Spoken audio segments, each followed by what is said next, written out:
Alright, test 3. Hello, hello. Alright, looks like the audio is a bit off. And the optics are shot. Everything looks distorted. Alright, listen up, Guild Wars Golem. You are in my laboratory. I am your new master. Yeah, you can call me super cool, greatest master, engineer, guy, awesome leather vest owning, Mr. Or you can just call me master. Yeah, I'm gonna plug you into my AMD computator here and tell you what you need to know. Alright, click. Okay, Golem, listen up. This is how the world actually looks. I've streamed this footage directly into your visual processor and bypassed your broken optics. Let me explain some things.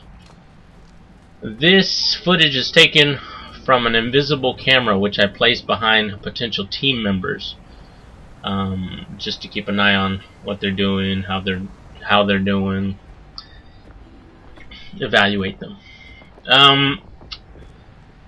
This is a Char, and a Char elementalist. She is in the Norn area. I will not hurt there are Jack. 5 playable races. So in the second Guild Wars, we can choose members for our team from 5 different races. The Char are the cat people. The Norn are the big giant humanoid people. Humans are just like humans. The Sylvari, which are kind of like human plant people. And of course, the greatest of all the races, the Asura, which I am. There are 8 professions. There is the Elementalist, which is a scholarly profession. They are responsible for manipulating air, earth, fire, water. They use that type of magic. The other scholar profession, another one, is a necromancer. The necromancer is dead thing raising, minion having, death suck your life force out of you kind of person.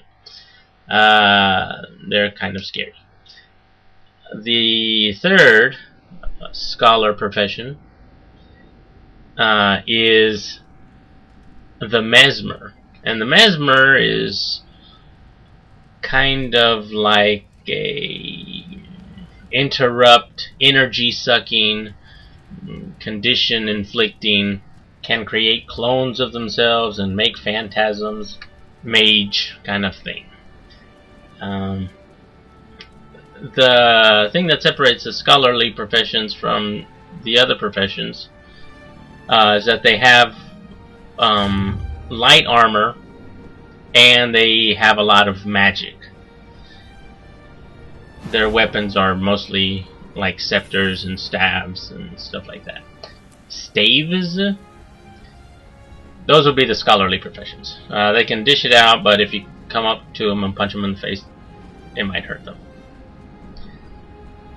The next 3 professions I'll talk about are the adventurers. They have medium armor and have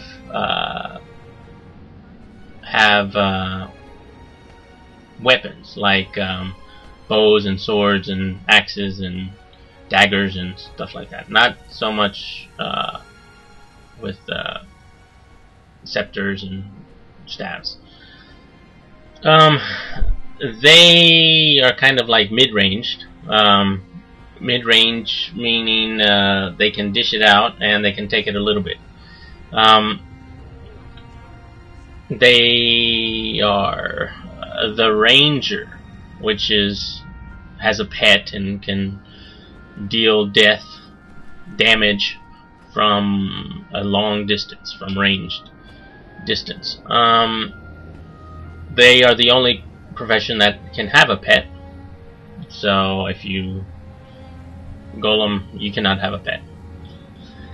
The thief can use a bow and can use daggers and become invisible and kind of sneak up on the target. The thief can use pistols. And the third class is an engineer, which I am. I am the Sura engineer. And other engineers can use rifles and pistols, and of course we have turrets and gadgets and weapons, and the engineer, of course, is the greatest, because I am the greatest. Yeah, engineers, mid-range stuff. The last profession, or the last two professions, are in the soldier class, and they are the warrior and the guardian. So the warrior and the guardian both have heavy armor, which means they can take a lot more damage, and they also can dish it out. But one of their, I guess, disadvantages is that they have to be right in the middle of the mix. So they have to be in your face and smashing, unless they use a bow or a staff or something that gives them ranged attack, but then the attack is weaker. The guardian can use a mace and a shield, and unlike the warrior, they can use a staff. They have some magic abilities. However, their damage isn't as great as the warrior, so it's a trade-off. So those are the 8 professions and the 5 races. Okay, Golem, this is what we have to consider when making our team for Guild Wars 2. ArenaNet, the governing body, has given everyone 5 slots to start out with. This might change, but we'll go with this for now. We can choose from any of the 5 races and any of the 8 professions. If we choose one profession for each slot, we'll still have 3 professions that we can't use at the start of Guild Wars 2. So I want you to think about what I've told you about the professions and the races, and we'll discuss what the team build makeup will be next time. Okay, Golem, shut down.